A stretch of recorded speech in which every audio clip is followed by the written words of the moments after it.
Last time when we were looking at patterning in algebra, we were looking at how we can represent the relationship between the term number and the total numbers of tiles in an algebraic expression. And what we got is m, the total numbers of tiles, equals 2n, the term number, plus 3. So in this case, this was the n and this was the m. So can we actually represent this in a graph?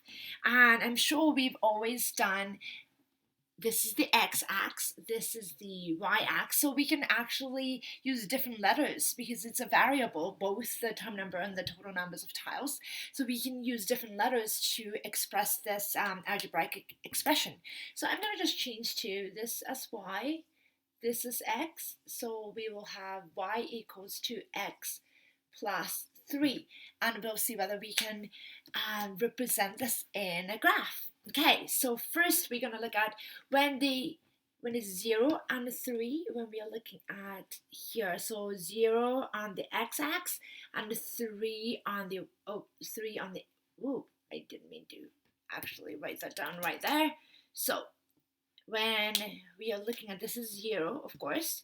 So we are looking at when it is 0, on the x-axis, it is 3 on the y-axis. So the first one we have right over here. So that will be 0. Oops, making mistakes today. 0 and 3. And the next one, 1 and 5, 1 and 5. And 2 and 7. 3 and 9. 4 and 13. 1 and 13, no, 4 and 11, sorry, 4 and 11, 5 and 30, 5 and 13, and 6 and 15, 6 and 15 right over there. So when we connect this, we can represent the linear relationship in a graph. So an amazing thing is, first we are going to look at what's going on right over here. This, when we have the value 0 for your x, and we are going to look at where it crosses the y-axis. So it is crossing right over here. So this one is called Y-intercept. That is when the value of x is 0 right over here, and we are going to figure out where it is actually crossing the y-axis. So in this case, it is going through at 3. This is the y-intercept, and this is our constant.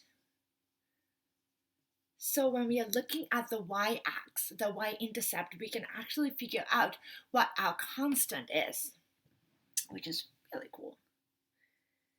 Constant right over here.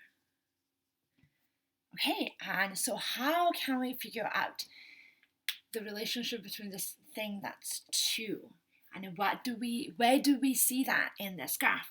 So this is actually, if we look at right over here, when we go up in 1 on the x-axis, we are going up 2. You go up 1 on the x-axis, and that you're going to go up 2 on the y-axis. Once again, 1 on the x-axis, 2 on the y-axis. So this is actually called run, and this part is called rise. And we can figure out the slope. You know what? I am going to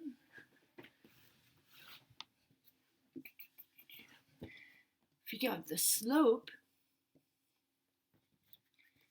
by dividing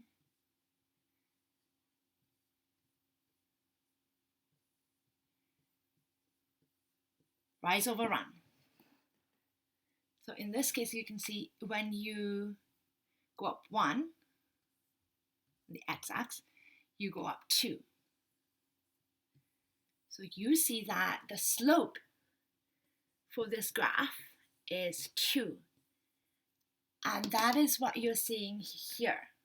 that's your multiplier, that's your coefficient, and that it is exactly the slope. And you can take any points on the graph to find this out. For example, if I'm going up 2 on the x-axis, I'm going up 4 on the y-axis. So if I do rise over run, it's 4 over 2. You still get 2. That's the slope. So that's how you can represent the linear relationship, the algebraic expression that we have right over here on a graph. And now we know that our multiplier, our coefficient, is our slope, rise over run, and our constant. When we see the y-intercept, we can see what our constant is. And going back to the slope, it is very cool because this is actually telling you the rate of increase. So when we go up 1, go up 1 on the x-axis, how much do you go up on the y-axis? All right.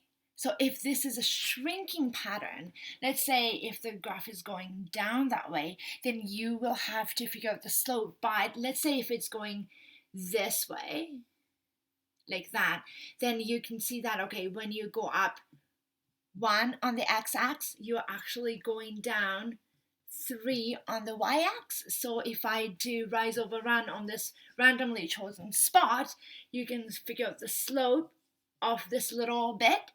So okay, you went up 1 on the x-axis, you went down 3 on the y-axis, so your slope is going to be -3.